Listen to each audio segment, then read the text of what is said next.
Previously in Bionicle. Six Toa wash ashore with no memory of who they were or their purpose. They discover that their destiny is to defeat a darkness that has infested their island, known as Makuta. To do that, they need all the help they can get, and find great Kanoe masks, each with a different power. Meanwhile, a Tamatora named Takua ventures to different villages, aiding with their troubles, but begins to learn that the island has more to hide than the Matoran realize. Now, the six Toa Mata prepare to descend into Makuta's lair for a showdown.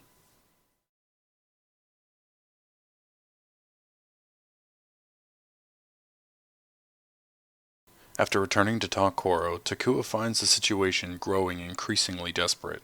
Captain Jala explains that the Makuta's Rahi are advancing on every village.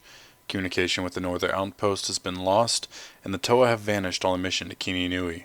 Believing the villages must prepare for a final stand, Jala asks Takua to join the Takorian Guard and travel to the frozen North March to learn the fate of his missing scouts. Armed and ready, Takua journeys by cable car into the icy wastes of Kauai, where he rescues the Kokorian sentry Kopik from a prison of ice and follows his guidance to a secluded village of Kokoro.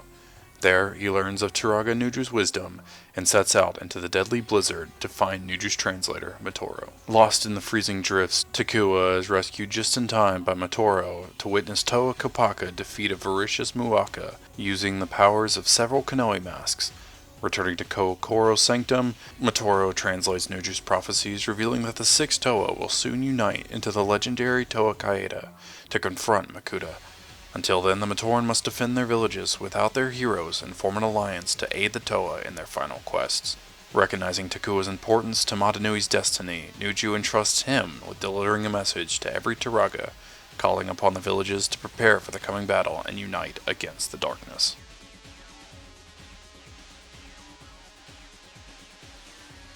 With every great mask finally collected, the Toa debate their next move until Kopaka reveals the mysterious vision he had experienced of a great temple at the center of the island. Following his guidance, they discover an ancient shrine bearing six stone statues in their likeness. Trusting their instincts, each Toa placed all six of their great masks onto the statue, causing the masks to merge into stone. Moments later, six glowing golden Kanohi appear, each combining the powers of all six great masks into a single, more powerful artifact. As the Toa don their golden masks and prepare to confront Makuta, a tremendous earthquake splits the temple floor apart, revealing a vast tunnel descending into the depths of Matanui. Realizing this was the path fate had prepared for them, the six heroes descend together to face the darkness waiting below. After delivering Turaga Nuju's urgent warning to the other Turagas, Takua returned to Kokoro only to be intercepted by Kapura, who revealed that Turaga Vakama urgently needed to see him. In Takoro, Vakama explained that the six Toa had recovered the Golden Kanoe and descended beneath Kininui to confront Makuta. Fearing Makuta would trap the Toa underground by surrounding the temple with Rahi, Vakama entrusts Takua with a critical mission, a symbol of fellowship of brave Matoran, each from a different village to defend Kininui until the Toa return. Though unsure of his abilities, Takua accepts the responsibility, with Kapura joining him as the first member of the company. Takua and Kapura then journey across Matanui, recruiting one champion from each village despite the growing Rahi attacks threatening each settlement. Turaga Nuju sent the stoic ice crafter Kopik from Kokoro. Lee Koro contributed the optimistic vinesman Tamara. Turaga Wanua chose the immensely strong but simple-hearted Taipu. Turaga Onua selected the boastful master stone carver Hafu from Pokoro. And Turaga Nokama entrusted Takua with Macau, whose boating skills, agility, and eagerness for an adventure made her a valuable addition despite the dangers ahead. With representatives from every village united under Takua's leadership, the newly formed company prepared to travel to Kininui and hold back Makuta's forces, while the fate of Matanui was decided beneath the island.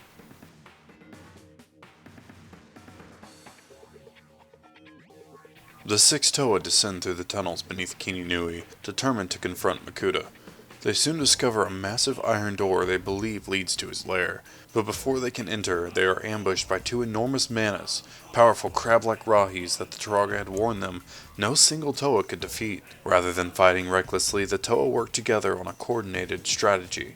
Gali and Kopaka create a trap using water and ice, while the others lure the manas towards a flooded tunnel, hoping to sweep them away and seal the passage. The plan nearly succeeds as the Toa force the creatures onto the ice and towards the tunnels, enduring heavy blows along the way. However, at the last moment, the Manas reveal unexpected intelligence by locking their claws together and combining into a larger form, making themselves too big to fit through the tunnel. Liwa attempts to separate them, fails, and the creatures break free, knocking the Toa back and proving they are far more dangerous and cunning than ordinary Rahi. The battle continues with the Toa realizing they face a far greater challenge than they had expected.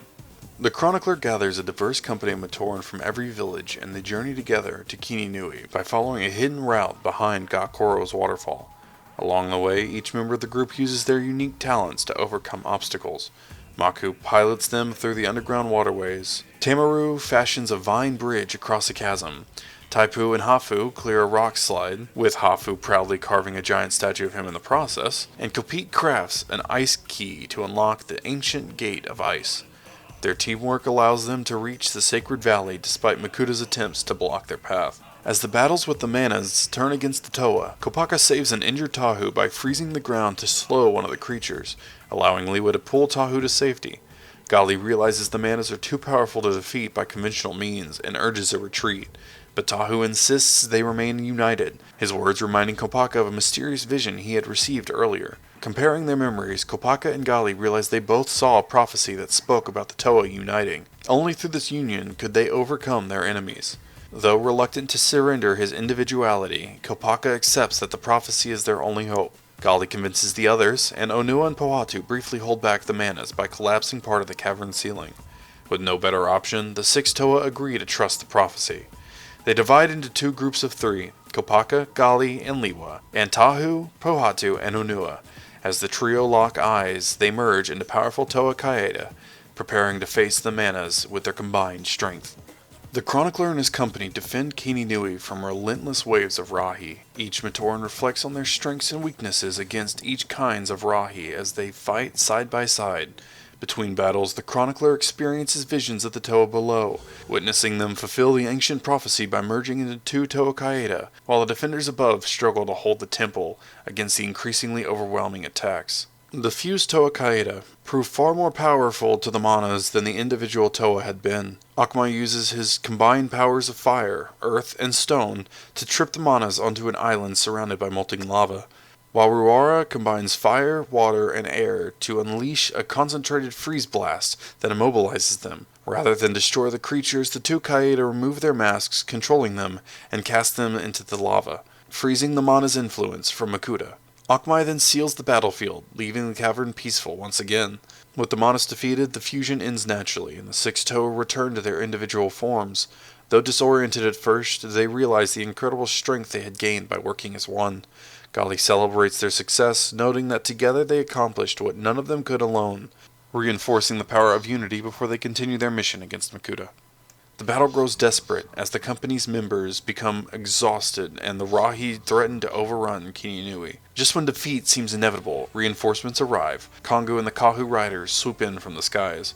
Onupu leads the Ursulri from below, and Jala arrives with the Takoro guard, turning the tide of the battle. At the same time, through his visions, the chronicler watches the Toa Kaeda defeat the two Manas and separate back into their six original forms.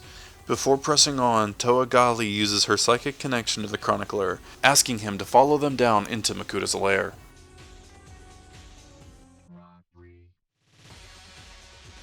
After watching the freed Manas retreat into the darkness, the Toa realize their victory was only the beginning.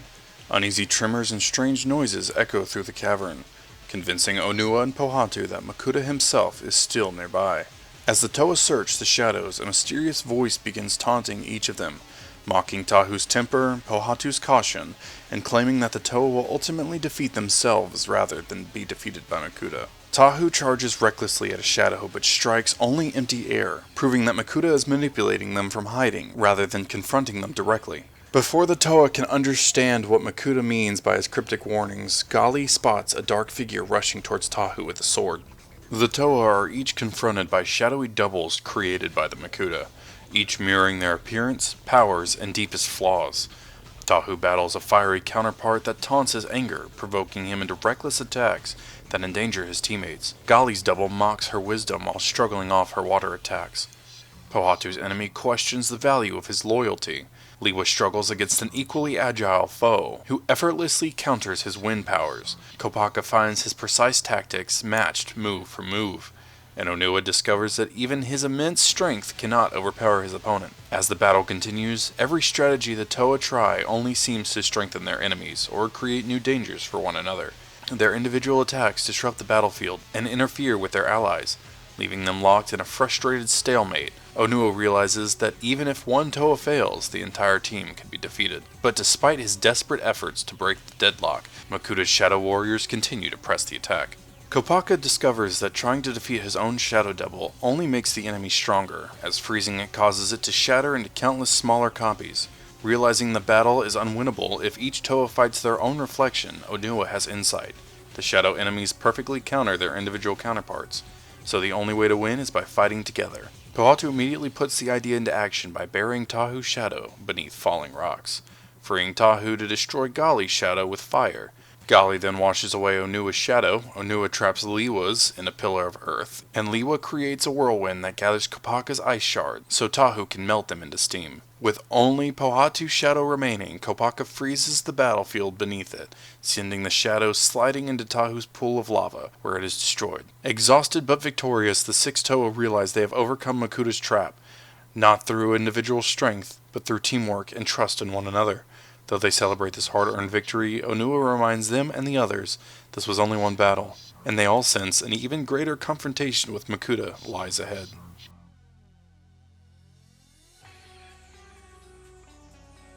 After the Matoran successfully defend Kininui, the chronicler has learned of a new passage that is open beneath Onukoro's great mind, where the Golden Kanoe once rested. Guided by prophecy, he descends into the depths and finds the six Toa confronting Makuta. To their surprise, Makuta first appears as a corrupted Matoran, claiming to embody destruction itself, and declaring that he is the dark counterpart to Motunui. He then transforms into a massive swirling vortex of debris that attacks the Toa from every direction.